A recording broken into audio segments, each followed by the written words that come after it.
In 1955, a 65-year-old man stood at the edge of giving up on life. He had failed more times than he could count. Lost jobs, lost money, lost family stability, and even lost hope. That man was Colonel Harland Sanders. He wasn't always a symbol of success. In fact, success came to him only after life broke him completely.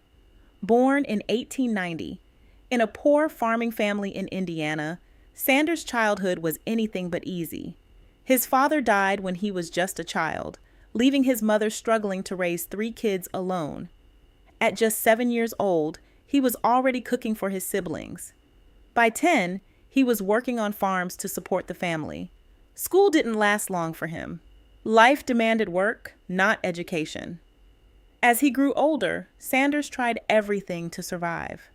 He worked as a streetcar conductor, a soldier, a railroad worker, a fireman, even studied law at night while working during the day.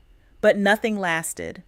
Every job ended the same way: failure, conflict, or dismissal. Even his marriage suffered under financial pressure, and eventually his wife left him with their children. By middle age, Sanders was not a success story. He was a man restarting life again and again. But everything changed when he opened a small roadside service station in Kentucky. To attract travelers, he started cooking food for them inside the station itself. That's where something unexpected happened. His fried chicken became legendary. People didn't just stop for fuel, they stopped for his chicken. In 1937, he officially opened a small restaurant and motel called Sanders Court and Cafe. And his cooking method was different. He used a pressure fryer, which made the chicken faster, juicier, and more flavorful than traditional frying. Soon, food critics started noticing him. Even travelers began recommending his restaurant across the country. For the first time in his life, Sanders was winning. But fate wasn't done testing him. A new highway was built, and suddenly his restaurant lost traffic. Business collapsed again. At 65 years old, broke and exhausted, Sanders sold everything.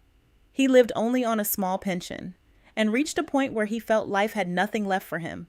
In one heartbreaking moment, he even wrote a suicide note. But something stopped him. Instead of writing goodbye, he wrote what he could still achieve. And in that moment, something inside him reignited. He realized his one true strength was cooking. So at the age of 65, when most people retire, Sanders decided to start over again. He took his chicken recipe and began traveling door to door, restaurant to restaurant, offering a deal. I'll give you my recipe, and you give me a few cents for every chicken you sell. He was rejected again, and again, and again, over 1,000 times. But Sanders didn't stop, because now rejection didn't scare him. Failure already had nothing left to take from him. Finally, someone said yes. That one yes changed everything. His recipe spread across small restaurants, then cities, then countries. By the early 1960s, Kentucky Fried Chicken franchises were exploding across the United States and beyond. In just a few years, over 600 outlets were operating. Sanders became a symbol. The white suit, the black string tie, and that unforgettable face became a global icon.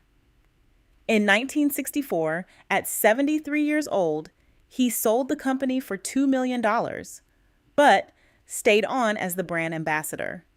Even after selling it, he was still Colonel Sanders, the face of KFC worldwide. But perhaps the most powerful part of his story is not success. It is how many times he was defeated before he finally won. He failed as a farmer, a soldier, a worker, a lawyer, a businessman, but he never stopped trying. Colonel Sanders passed away in 1980, but his legacy didn't.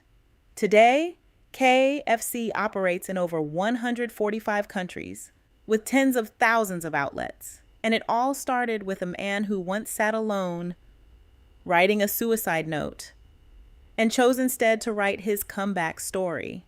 Because sometimes The moment you feel like giving up is the exact moment your life is about to begin.